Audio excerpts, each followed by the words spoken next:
아멘. 민수기 23장 말씀입니다. 이제 22장에서 24장까지 발람 이야기가 계속 기록되어 있습니다. 지금 이제 발람 거짓 선지자 발람 주술관인 발람이 발락의 그 유혹 은금을 주고 높여주겠다는 그 유혹에 빠져서 지금 하나님께서 원치 아니하시는 발걸음을 하며 이렇게 가서 이제 발락을 위해서 뭔가 하려고 찾아가고 있는 것이죠. 그리고 이제 드디어 발람이 발락을 만났고 이제 발락이 이스라엘을 저주하라고 계속 이제 요구를 하고 있습니다.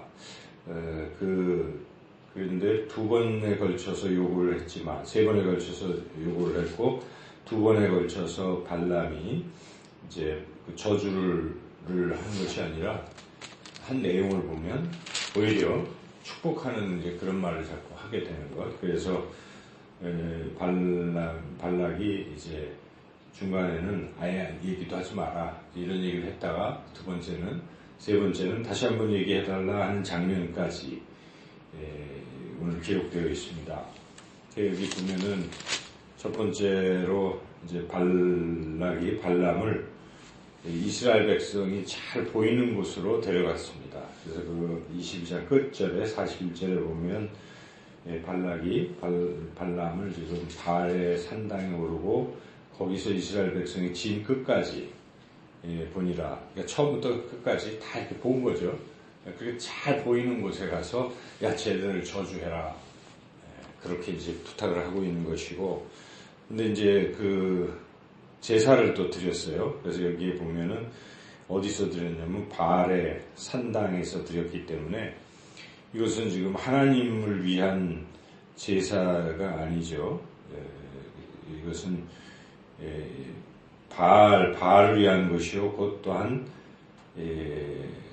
그런 것입니다. 여기 발람이 발락 왕에게 제단을 쌓게 해달라 이렇게 얘기를 했지만은 이 바알의 산당에서 그걸 쌓은 것이고 장소가 그랬고, 그리고 발람이 지금 뭔가 하나님을 위한 그런 것이라기보다도 그 속으로는 자기의 어떤 예언의 능력을 강화시키려고 지금 이렇게 자기를 위하여 23장의 1절 시작하면 발람이 거짓 선지자 발람이 발락에게 나를 위하여 여기 7 제단을 바알의 산당에 쌓아달라. 그러니까 단지 주술과 복술의 능력 증진을 위해서 하고 있는 것이지 정말 하나님을 섬기기 위한 이런 제사라고 보기에는 참 어렵지 않겠습니까? 그래서 이 발람의 의도, 제사의 의도가 무엇인가 우리가 먼저 생각해 봐야겠습니다. 우리가 하나님 앞에 예배를 드릴 때도 사실은 하나님을 위한 예배가 되어야 되는 것입니다. 예배의 본질은 하나님을 높이고 하나님을 기쁘시게 하는 것, 그것이 예배잖아요. 그런데 사람들은 요즘 현대의 예배의 의미를 각 잘못해가지고 하나님을 높이는 시간이 아니라 자기가 평안을 얻고 위로를 얻고 자기의 어떤 목적을 달성하기 위한 시간으로 자꾸 착각을 하게 만드는 거예요. 이게 잘못인 것입니다. 그래서 예배를 자기 중심으로 자꾸 생각하는 거죠. 이거 잘못됐습니다. 그래서 우리는 예배를 드린다고 하는 표현이 또 맞는 거예요. 항상 생각을 해서 하나님 앞에 내가 예배를 드려야지. 하나님을 위하여, 하나님의 영광을 위하여, 하나님의 영광이 나타나기를, 하나님을 기쁘시게 하기 위해서 내가 예배를 드려야지. 이 예배의 관이 바로 잡힐 때 이 신앙이 제대로 되는 것입니다. 근데 여기서부터 출발이 잘못되면 모든 신앙은 자기 중심이 돼서 자기를 위하여, 나를 위하여, 그것은 극히 잘못된 신앙이죠. 그래서 이게 자꾸 삐뚤어지기 시작하면 하나님이 나를 위해서 뭘 안 해주면 예배를 드렸는데 하나님이 나를 위해서 뭘 안 해줬다?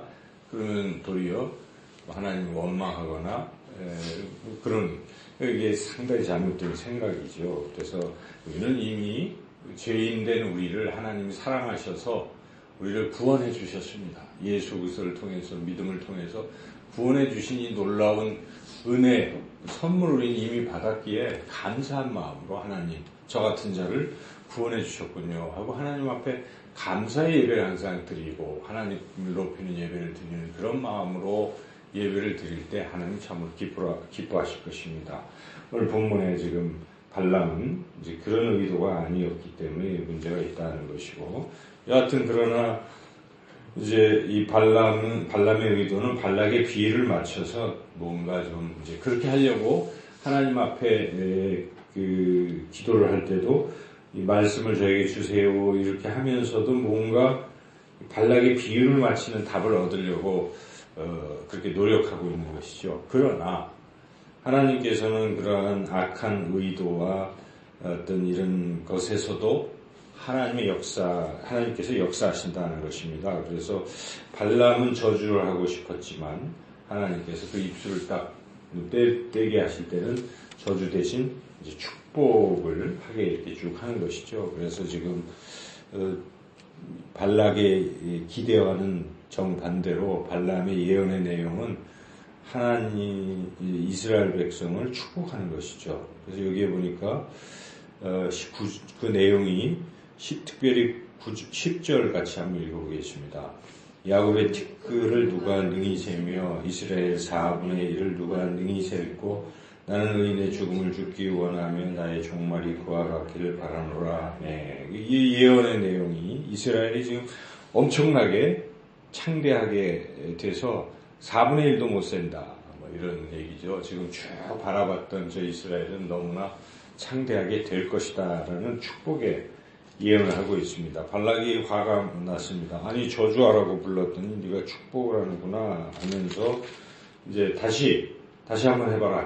네, 가만히 보니까 네가 이스라엘 백성들의 사람들의 숫자를 보고 지금 헛소리를 하는구나 이런 생각을 하면서 안 보이는 데 가서 한번 해봐라.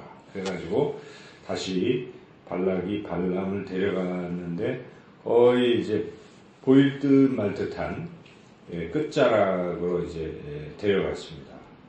그래서 여기 13절에 보니까 다른 곳으로 가자. 거기는 그들을 다 보지 못하고 끝만 볼 것이다 하면서 이렇게 그런 식으로 방법을 바꿨지만 거기 가서도 여전히 하나님께서는 발람의 입술을 제어하셔서 또 역시 이스라엘을 축복하시는 암사자같이 24절 읽어보겠습니다.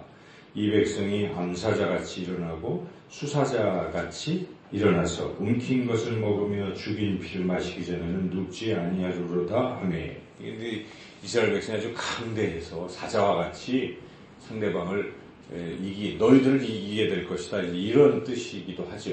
이거는 뭐 축복이 아니라 또 저주죠, 저주. 저주가 아니라 축복이죠. 그래서 발람이 이제 발락 왕이 이거 어떻게 된 거야 하고 이제 아예 하지도 마라, 얘기도 하지 마라. 이렇게 했다가 그러다가 한번 해보자. 해가지고 지금 다시 이제 부월 산꼭대기로 이제 또 데려가는 것이죠. 이번에는 보이지 않는 광야가 내려다 보이는 곳으로 이제 데려가서 마지막 세 번째 이제 부탁을 하려고 이제 그걸 데려갔다 하는 것이죠. 거기까지가 23장의 내용입니다. 우리가 오늘 본문을 통해서 중요하게 얻게 되는 교훈은 지금 이스라엘 백성의 입장에서 이 말씀을 생각해 본다면 이스라엘 백성은 발락이 뭘 하는지를 모르고 있는 거예요. 사실은 모르고 있잖아요. 지금 이스라엘 백성이 여기 그걸 보는 것도 아니고 모르고 있는 지금 이런 상황에 이 발락은 지금 이스라엘 백성을 저주하고 뭔가 나쁜 어떤 일을 꾀하려고 음해하거나 뭐 이런 일을 하고 있는 거잖아요. 지금 저주를 하고 뭐 나쁘게 하려고 이런 계획을 소위 음모를 진행하고 있는 것이며 음모를 그럼에도 불구하고 하나님께서 이스라엘 백성을 지금 지키시고 그 음모를 깨뜨린다 하는 것을 우리가 깨달을 수 있지 않습니까? 우리 하나님의 자녀들은 사실은 우리도 모르는 사이에 악한 자들이 우리를 해치려고 하고 그럴 수가 있어요. 우리 모를 때도 혹시는 또 알 수도 있지만 우리가 늘 기억해야 할 것은 하나님은 나를 지키시는구나. 하나님은 나를 보호하시는구나. 하나님은 나를 공격하는 모든 악한 자들의 괴계를 깨뜨리고 계시구나. 이런 우리가 믿음을 가질 필요가 있습니다. 하나님은 졸지도 아니하시고 주무시지도 아니하시고 우리를 지키신다는 것입니다. 설령 우리가 잠을 자고 있을 때에도 그 시간에도 하나님이 우리를 보호하시는 참으로 좋으신 분이시구나 하는 것을 우리가 오늘 본문을 통해서 깊이 깨달아야 할 것입니다. 그러므로 우리는 항상 두려워하지 맙시다. 너무 놀라지도 말고 어떤 상황에서도 담대하게 우리는 하나님의 자녀입니다. 누가 우리를 해야 할 것입니까? 그런 우리가 평안함과 담대함으로 의연하게 그렇게 우리가 살아갈 때 하나님이 기뻐하실 것입니다. 우리가 자녀가 있다면 자녀가 막 항상 이 공포, 두려움증 이런 속에 살고 있으면 얼마나 마음이 아프겠어요? 그렇지도 않은데도 사람이 어떤 두려움 이런 속에 살아가는 염려 속에 살아갈 수도 있는데 그 잘못된 생각입니다. 하나님은 우리가 몰라도 우리를 지켜주시는 그러한 하나님이심을 여러분 굳게 믿으시고 항상 담대하고 소망 가운데 힘차게 기쁘게 저 천국을 향해서 날마다 살아가시기를 주님의 이름으로 축원합니다.